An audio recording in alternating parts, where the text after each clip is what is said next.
Good morning, I hope you're ready because it's time for your Wednesday fix. I'm Matt Robinson. And I'm Woody Walden, and this is your Humpday Update, where we're going to show you how to run that smart real estate business, which means stress-free, money and credit-free, asset-free, risk-free, and tax-free investing strategies that work right now in this market. Hold on just a cotton picking minute. I know you didn't just say asset-free, because I'm telling you, if there's one thing that rings true about banks is that they don't lend you money unless you don't need it. And that's certainly true in this tight lending market. So how in the world do you expect these fine folks to believe they can secure financing without having a high net worth and a boatload of assets? Well, if you still think you need banks to do real estate, you're missing the whole point. Smart real estate investing doesn't involve banks to buy. Banks are for your end buyer, not for you. That's right. There are countless ways to make money in real estate without ever darkening the door of a financial institution.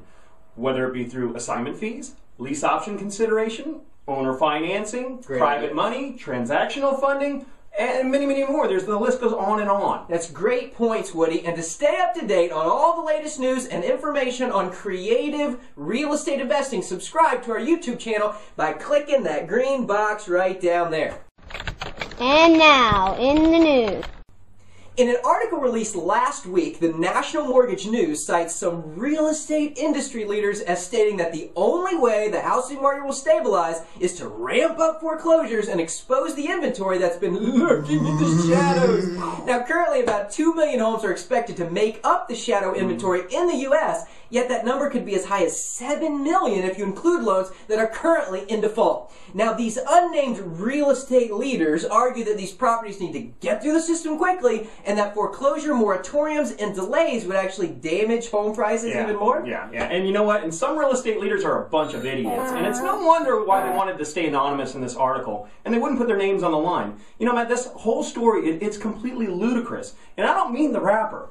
Basic economics states that the balance is achieved based on supply and demand. That's right. The more homes that are on the market creates a decline in values. So to flood the market with 2 million homes, or the shadow as they call it, with lower values. And with 2.4 million homeowners positioned with 5% or less in equity, you have now made all these homeowners candidates for short sale or a foreclosure. You know, and it's just stupid thinking. And speaking of stupid, banks have not made a lot of credible moves through this whole foreclosure debacle, but you know, it's slowing down the supply of to the buying public is not only credible, but it's smart in order to control further equity losses.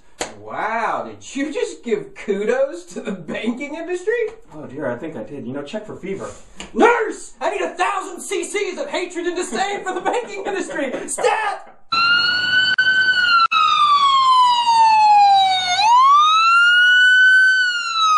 Anyway, not only is this stupid advice, but the timing is terrible too. We're just now starting to see signs of recovery in both the housing industry and the overall economy. Now, this past month, NAR reported that existing home sales had risen 12.3% in December, which makes the 5th time in the past 6 months.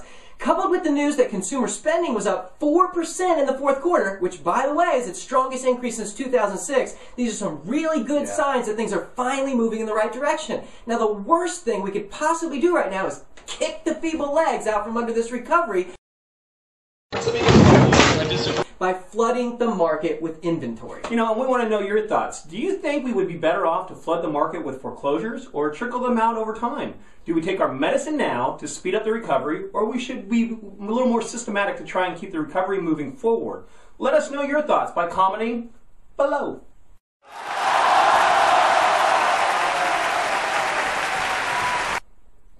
Now, as you may know, Woody and I are huge advocates of selling real estate. That's right. However, a mom by the name of Carolyn Smith might have taken our advice a little too far when she decided to sell her forehead. To help raise money for her son's private school tuition, Miss Smith placed the rights to tattoo her forehead on eBay for $10,000. And gambling site GoldenPalace.com ponied up the cash. Miss Smith stated that to everyone else it may seem stupid. Well, don't speak for us, Miss Smith. We actually think it's a brilliant marketing idea, and that all businesses should try it. Makeup! Standing out in the marketing jungle, it can be tough these days, so you have to be different and unique. What unique marketing ideas have you used in the past? Let us know by commenting below. That's right. And to watch our past episodes, make sure you go check us out on humpdayupdate.com and forward to all your friends. Post it on your Facebook. And subscribe to our YouTube channel by clicking on the green box right down there. And from all of us here at the Hump Day Update crew, make sure you have a productive and prosperous end to your week. And remember, FinishStrong.com.